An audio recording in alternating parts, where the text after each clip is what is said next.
สบายดีพี่น้องมื้อนี้สิพามากินจุตับพี่น้องกับ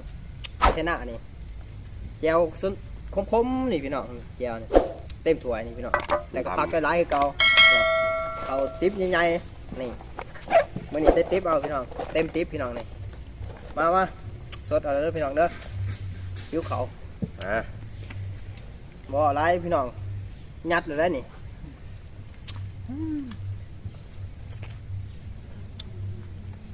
ตับสดๆพี่น้องผัดมันมีมักพริกดิบพี่น้องขาดพี่น้องขาดพริกดิบลืมสดคำใหญ่ๆพี่น้องมาจับแจ่วคมมาเนื้อออกเนื้อขม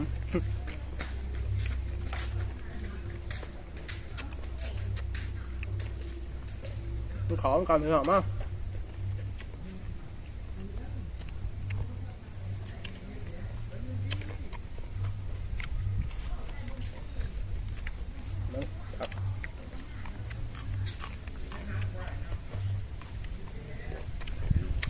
ขั้นเบิ้ง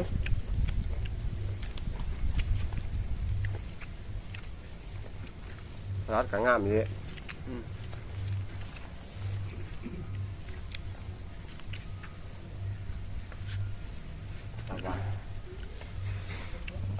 มาหลังมาเอาไว้ลง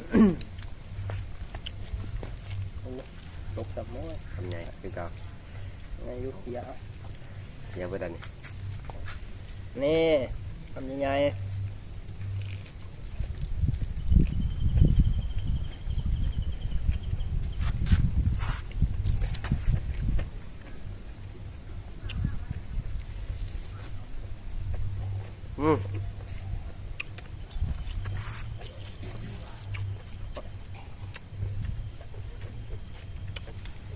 ครับเขาตัวเขากันเนี่ย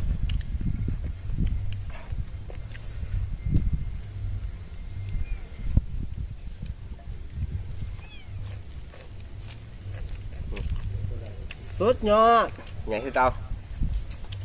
สดพี่น้องสดเบิ้งเต็มแล้วพี่น้อง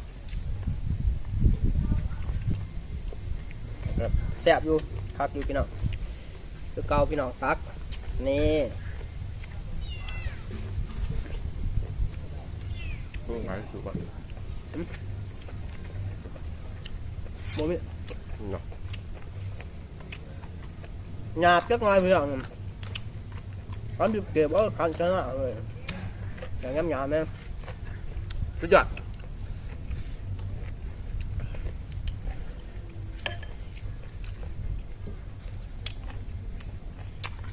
คือเอาพี่น้อง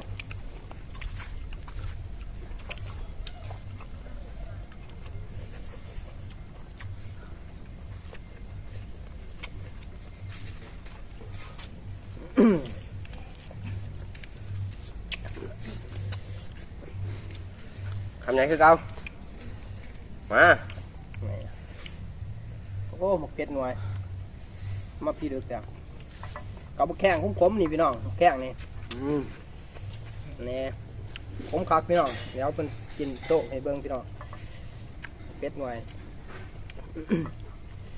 เอาไปเลยสองเม็ดพี่น้องนี่เฮ็ดสุดยอดคักพี่น้อง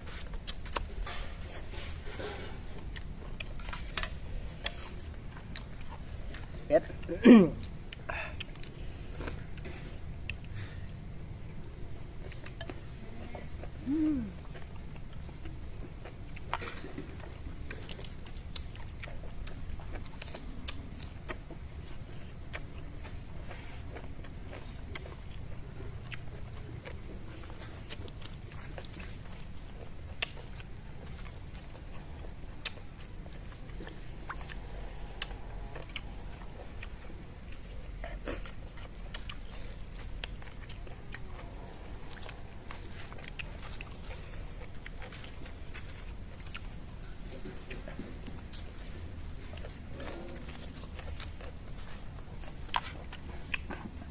ก็เอานี่ไก่เรื่องนะ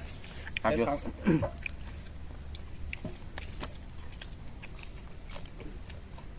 ทั้งเผ็ดทั้งแซ่บ เพิ่นเอาแห้งเผ็ด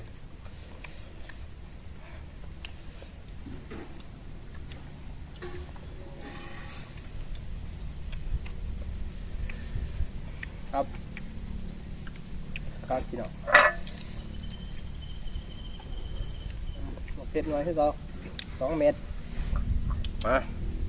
ทันเอาทันคำใหญ่คือเก่า จั่ว มา พี่น้อง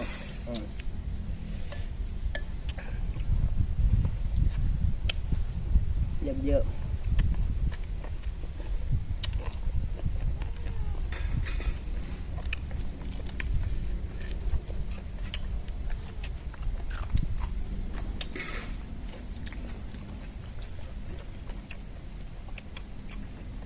แรง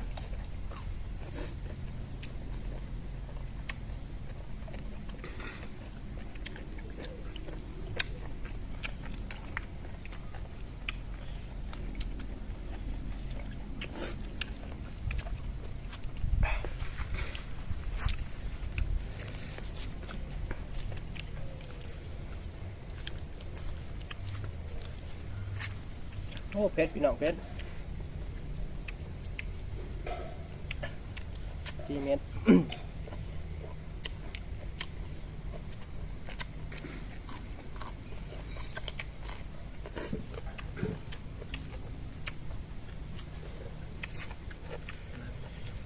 บ้าสุดยอดสุดยอดซอยจุแซ่บๆเพียงผมอำล เผ็ด ำ เผ็ดจี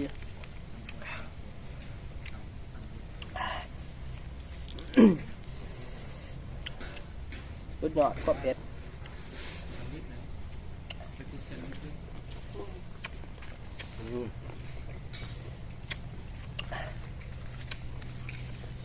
รสคือเก่าพี่น้อง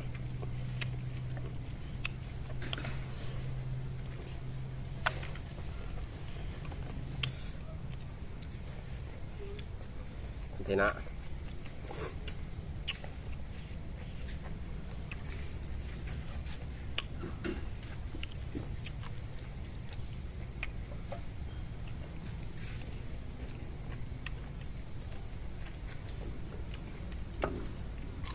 สุดยอด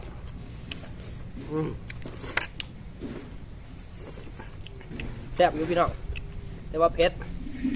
ครับ งามประสาท มึงให้เบิ่งแก้วหนึ่งเผ็ดเป็นเผ็ดพี่น้องสุดยอดปรุงหน่อยทั้งเผ็ด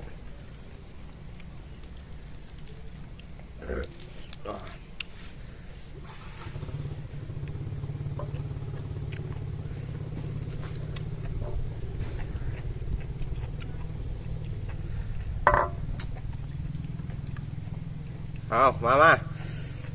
สุดยอดเลย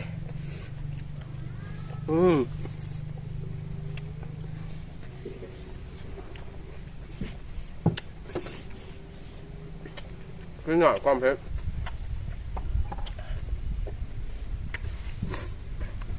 คือเก่าพี่น้องสำหรับคลิปนี้ก็มีเพียงเท่านี้พี่น้องได้ก็อย่าลืมฝากกดไลค์กดแชร์